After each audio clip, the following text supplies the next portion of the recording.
Cofactors.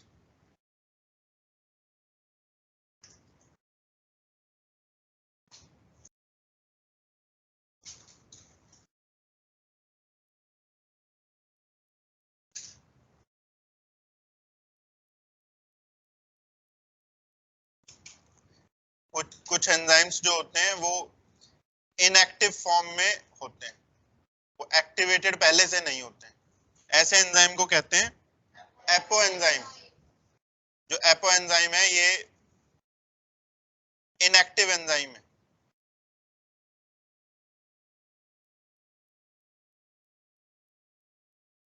Inactive enzymes को pro enzyme भी बोलते हैं, या फिर इन्हें जाइमोजन कहते हैं। पढ़ा था ये?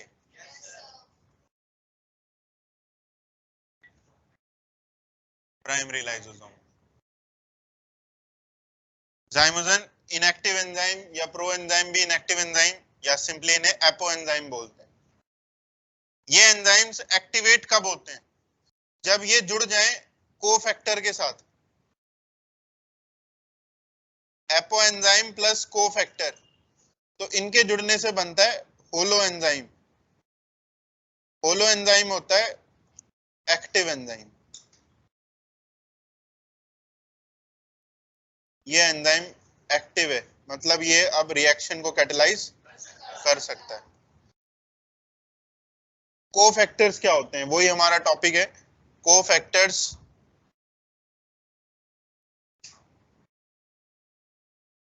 नॉन प्रोटीनेशियस सब्सटेंसेस होते हैं।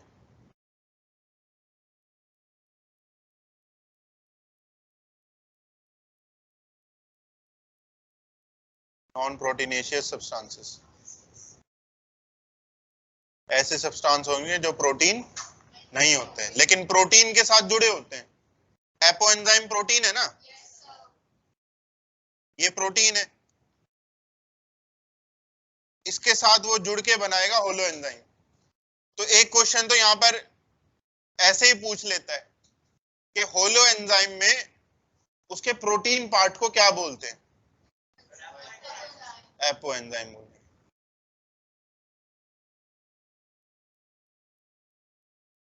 हम यहां पढ़ेंगे कोफैक्टर के टाइप्स।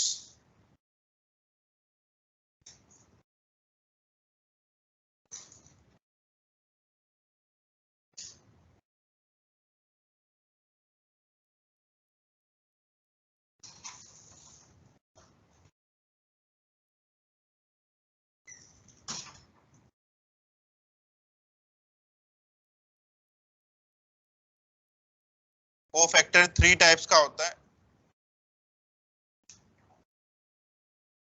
प्रोस्थेटिक ग्रुप, कोएंजाइम्स और metal ion.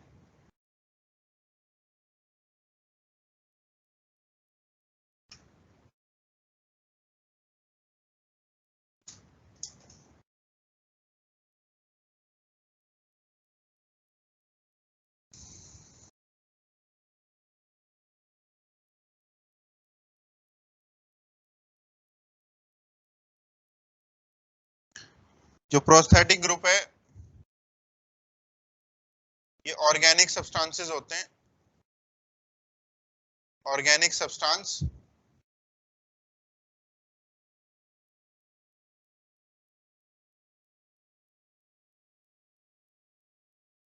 which form irreversible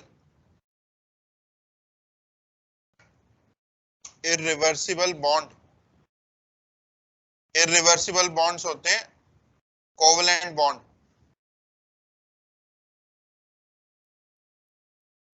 covalent bond which form irreversible bond with apo enzyme.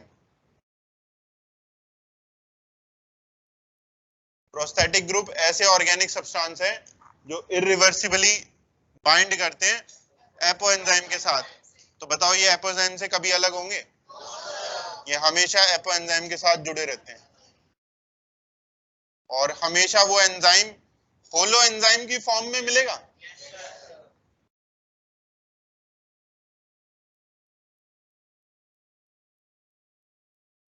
Coenzymes भी ऑर्गेनिक सब्सटेंस होते हैं।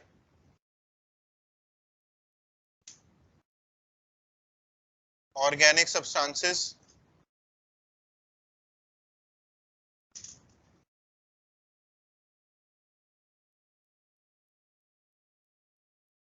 which contain vitamin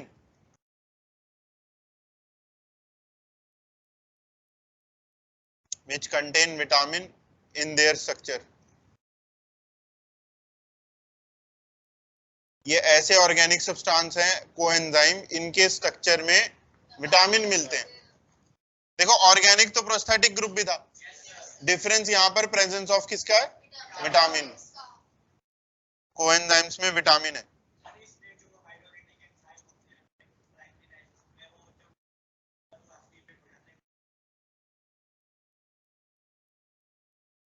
लाइसोसोम की बात कर रहे हो, वो तो पीएच से कंट्रोल्ड होते हैं।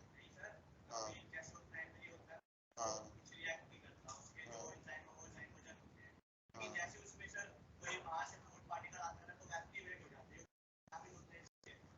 नहीं, विटामिन अब जरूरी थोड़ी ना कि हर फूड में मिले, ठीक है। उनको एक्टिवेट करता है, जैसे लाइसोसोम की आपने पीएच पढ़ी होगी, एसिडिक होती है, ये पॉइंट शायद पढ़ा हो। हमने पढ़ा था जो प्रोटीन होते हैं, अगर उन्हें अपनी रिक्वायर्ड पीएच ना मिले या एंजाइम को पीएच ना मिले तो एंजाइम की एक्टिविटी कम हो जाएगी ना। तो जो लाइसोसोम में पीएच एसिडिक बनती है ना, वो at the time of this digestion बनती है, जब उसको डाइजेशन करनी है, तो वो एंजाइम्स जो जाइमोजन थे वो एक्टिवेट हो जाते हैं। कुछ जाइमोजन ऐसे होते हैं जो कोफैक्टर से एक्टिवेट होते हैं, वो ये है होलो एंजाइम, वो पीएच से होते हैं। They form reversible reversible bonds. Reversible bonds उसे बोलते हैं जो इजीली ब्रेक हो जाए। Ionic bonds can break easily. They form reversible bonds with apoenzyme. तो एक तो बॉन्डिंग का डिफरेंस हो गया इन दोनों में।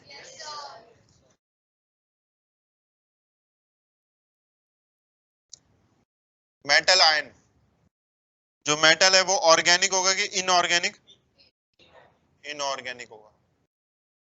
Inorganic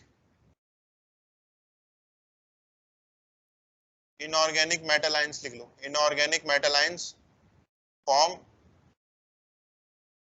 coordinate bond, coordinate bonds with apoenzyme and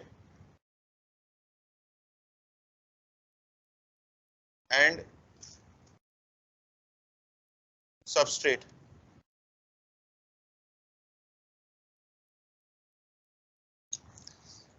ये एंजाइम के साथ, एपो एंजाइम के साथ तो बॉन्ड बना रहा है, सबस्ट्रेट के साथ भी बना रहा है। तो मतलब ये मेटल आयन एंजाइम के कहां प्रेजेंट होगा अगर ये सबस्ट्रेट से बॉन्ड बना रहा है? ये एक्टिव साइट पे प्रेजेंट होते हैं। जो मेटल आयन होते हैं ये एक्टिव साइट पे प्रेजेंट होते हैं और एंजाइम को कैटेलाइज करने में रोल प्ले करते हैं। ये सबस्ट्रेट के साथ भी बॉन्ड बनाते हैं और एंजाइम के एक्टिव साइट के साथ भी ये बॉन्ड बनाते हैं। कोऑर्डिनेट बॉन्ड जो होता है उसमें इलेक्ट्रॉन की शेयरिंग नहीं होती। जैसे जो यहाँ पर मेटल होता है ना, मेटल ही दोनों इलेक्ट्रॉन देता है एक बॉन्ड बनाने के लिए, दूसरे एटम से कोई बॉन्ड नहीं आता, एक ही एटम से दोनों बॉन्ड आते हैं। कोवलेंट बॉन्ड में क्या होता है कि दो शेयरिंग होती है वहां पे, यहाँ कोई शेयरिंग नहीं होती। इनके एग्जांपल्स पढ़ लेते हैं।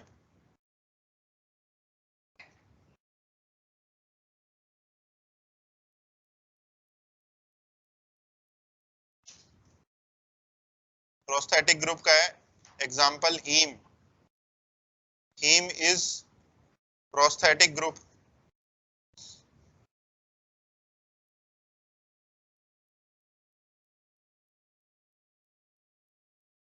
For catalase and peroxidase. Catalase और पेरोक्सीडेज एंजाइम्स का ये प्रोस्थेटिक ग्रुप होता है, हीम। तो कैटलेज और पेरोक्सीडेज हमेशा हीम के साथ यहाँ पर जुड़े मिलेंगे, हीम के साथ जुड़े मिलेंगे। कैटलेज और पेरोक्सीडेज कौन सी क्लास में थे? ये थे फर्स्ट क्लास में, फर्स्ट क्लास में थे, ठीक है।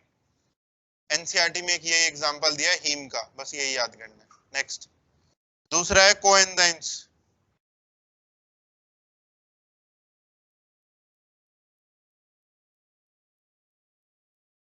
कोएंजाइम और साथ में देखेंगे उसमें कौन सा विटामिन मिलता है। जैसे पहला कोएंजाइम है NAD,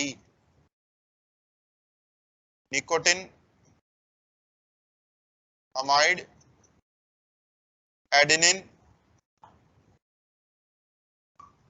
डाइन्यूक्लियोटाइड।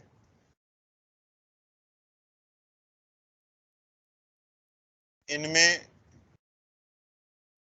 नियासिन मिलता है, विटामिन B3 है ये, विटामिन B3। एक होता है NADP, ये NAD होता है, साथ में इसके फॉस्फेट और जुड़ा होगा, NAD फॉस्फेट।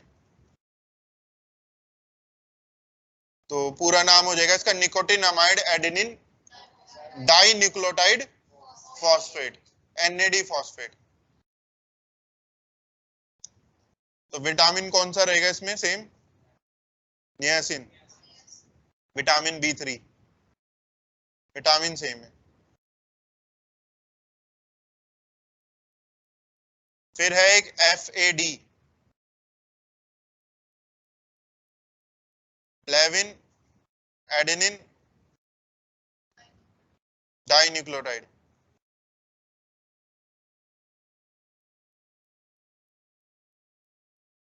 इसका विटामिन होता है राइबोफ्लेविन, राइबोफ्लेविन। ये है विटामिन B2 विटामिन। और आखिरी है FMN, फ्लेविन मोनो न्यूक्लियोटाइड।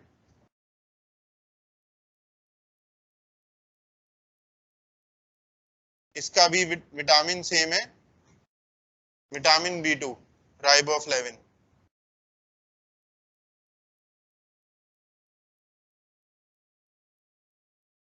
ये कोएंजाइम्स रेस्पिरेशन और फोटोसिंथेटिक रिएक्शंस में आते हैं, रेस्पिरेटरी रिएक्शन और फोटोसिंथेटिक रिएक्शन उसमें आते हैं।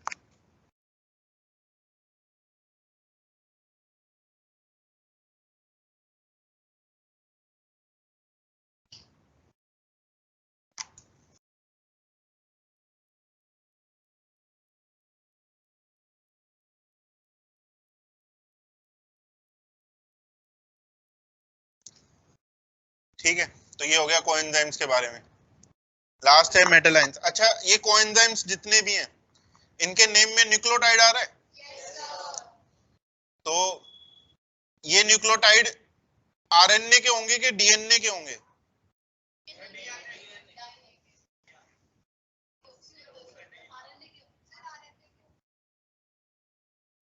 ये RNA के न्यूक्लियोटाइड्स कहलाएंगे, क्योंकि इनमें एडेनिन लिखा है, डीऑक्सी एडेनिन थोड़ी ना है।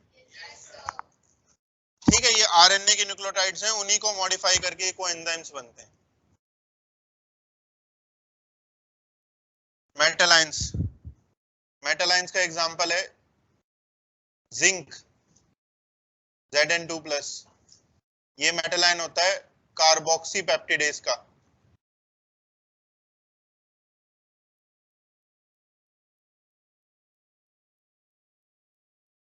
और दूसरा एंजाइम है कार्बोनिक एनहाइड्रेज।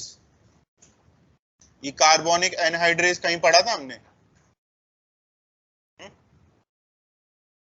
नहीं पढ़ा ना हमने, नहीं पढ़ा।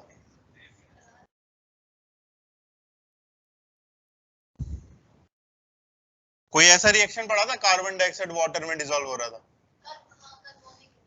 है? क्या बन रहा था प्रोडक्ट? कार्बोनिक एसिड बन रहा था। उसका कोई एंजाइम लिखवाया था मैंने? नहीं लिखवाया होगा। कोई ऐसा लिखवाया था कि जो मोस्ट एफिशिएंट एंजाइम है हमारी बॉडी में? कौन सा एंजाइम था वो? अच्छा लिखवाया था मतलब, मैं भूल गया था। Chloride ion.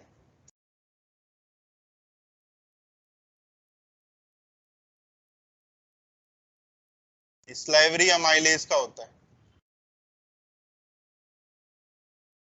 Salivary amylase digestion वाले चैप्टर में आएगा, स्लाइवा में प्रेजेंट होता है enzyme. Magnesium ion DNA polymerase में। अभी मैं आपको पढ़ा रहा था जो डीएनए को बनाता है एंजाइम, वो मैग्नीशियम आयन इसको चाहिए होता है काम करने के लिए। एक आप बॉटनी में नाइट्रोजन फिक्सेशन टॉपिक में पढ़ोगे, मोलिब्डेनम एंजाइम है डाई नाइट्रोजिनेस, ये नाइट्रोजन फिक्सेशन में आएगा। जितने भी एंजाइम लिखे हैं ये सब आगे आने वाले चैप्टर्स में आप पढ़ोगे, सबके रोल आएंगे यहाँ पर।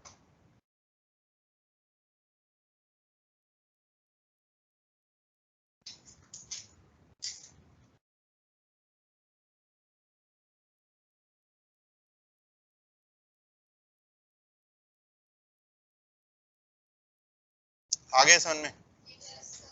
तो ये कंप्लीट हो गया यहाँ पे cofactors.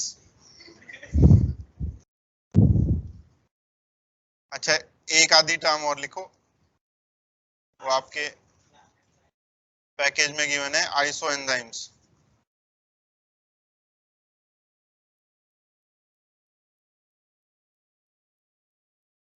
Enzymes with difference of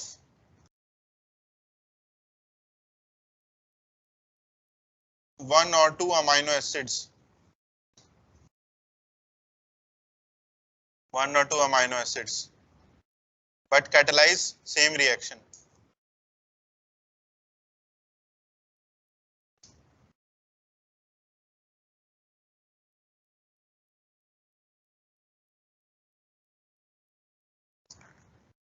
iso enzyme ऐसे एंजाइम है जिनका स्ट्रक्चर ऑलमोस्ट सेम होता है।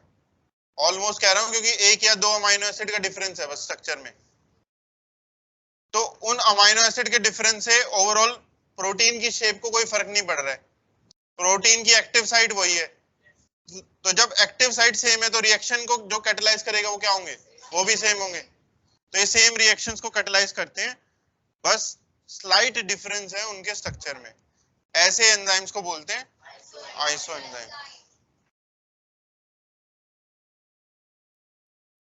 जैसे इसका एग्जांपल है amylase. Amylase enzyme has 16 iso enzymes. इस एंजाइम की 16 फॉर्म्स होती हैं इन व्हीट एंडोस्पर्म। एंडोस्पर्म उसका सीड होता है, जो व्हीट का सीड है ना, सीड के अंदर होता है एंडोस्पर्म, ठीक है, सीड के इनसाइड, और उसी में ये एंजाइम्स होते हैं। तो जब सीड को मिट्टी में दबाया जाता है तो वो जर्मिनेट हो जाता है ना सीड, उससे प्लांट निकलाता है। तो ये एंजाइम्स एक्टिवेट हो जाते हैं जब उसको मिट्टी में दबा के पानी दिया जाता है, और उसके इनसाइड जो अमाइलेज होगा वो स्टार्च की ब्रेकडाउन करेगा सीड के अंदर, और उसमें से जो प्लांटलेट है वो बाहर आएगा, ठीक है। तो ये आइसो एंजाइम का एक एग्जांपल हो गया। तो 16 डिफरेंट टाइप के अमाइलेज उसके अंदर है, और सारे अमाइलेज एक ही रिएक्शन करते हैं, स्टार्च की ब्रेकडाउन।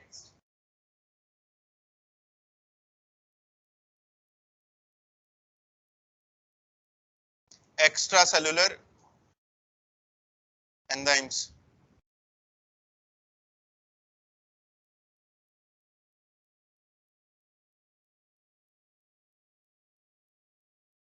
इन एंजाइम्स की लोकेशन कहाँ होगी? सेल के बाहर. Enzymes present outside cell.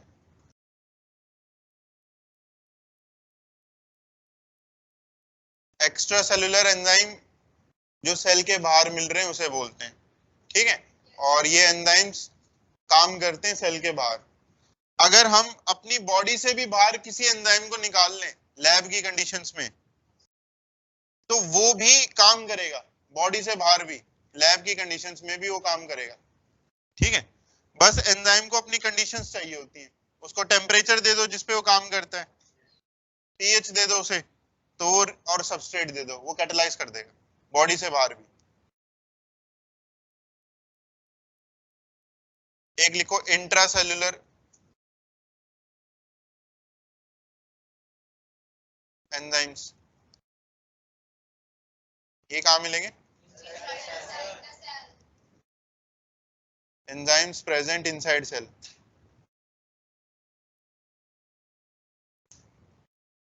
ये सेल के अंदर मिलेंगे.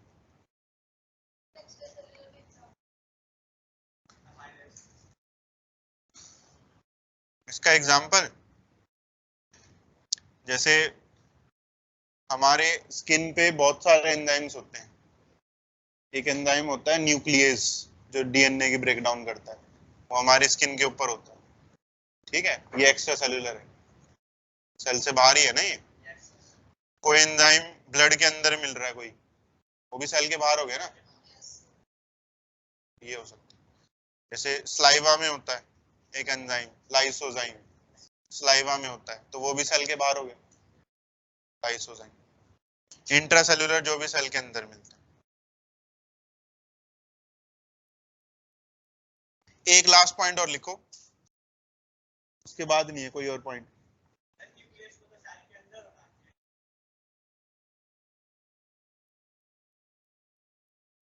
न्यूक्लियस बाहर कैसे हो सकता है? जैसे हमारे स्किन के ऊपर केवल न्यूक्लियस नहीं और बहुत सारे एंजाइम्स होते हैं, उसके अलावा भी होते हैं. ठीक है. तो ये सिक्रीशंस रिलीज होती हैं, सेल ही ने रिलीज कर देते हैं बॉडी से बाहर. हाँ.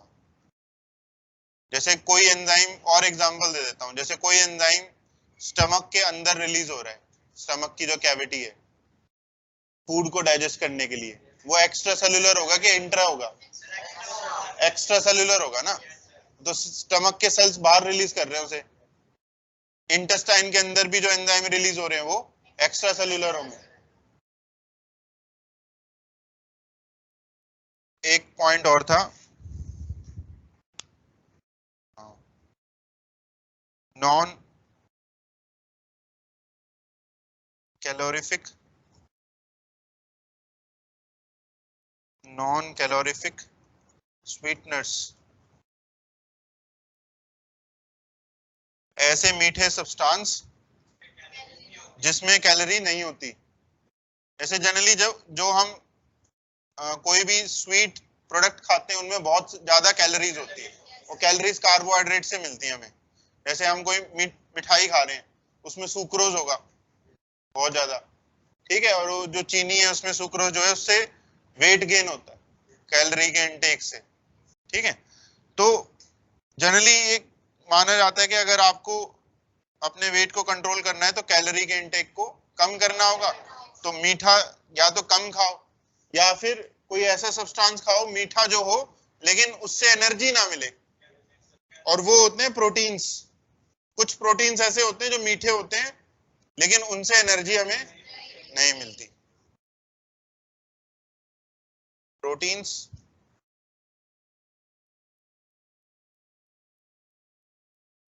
which are sweet in taste,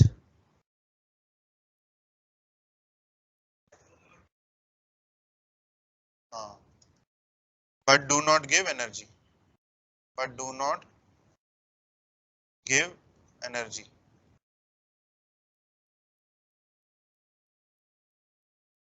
उन्हें नॉन कैलोरिफिक स्वीटनर्स कहते हैं. इसके एग्जांपल है मोनिलिन. और दूसरा एग्जाम्पल है थोमेटिन। मोनिलिन और थोमेटिन जो है ये फ्रूट से मिल जाते हैं, ऑब्टेन्ड फ्रॉम, सभी फ्रूट से नहीं मिलते, ऑब्टेन्ड फ्रॉम अफ्रीकन, सभी अफ्रीकन फ्रूट से भी नहीं मिलते, अफ्रीकन बेरी फ्रूट्स।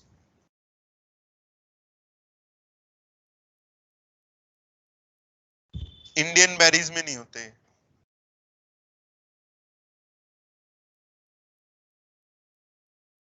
तो इनको निकाल के, इन फ्रूट्स के बेरीज में से निकाल के थोमेटिन और मोनिलिन को वो बना देते हैं। क्या होता है वो? आर्टिफिशियल स्वीटनर आता नहीं, वो डायबिटीज के पेशेंट को देते हैं, शुगर फ्री, शुगर फ्री, वो इनसे बना होता है। ठीक है, तो उससे क्या होता है कि मिठास तो आ जाती है, टेस्ट तो मिल गया, लेकिन लेकिन शुगर का इनटेक बॉडी में नहीं होता। ये बहुत ज्यादा स्वीट होते हैं, जैसे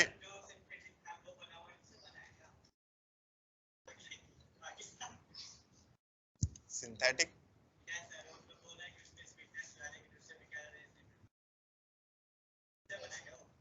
हो सकता है डाल दिया हो।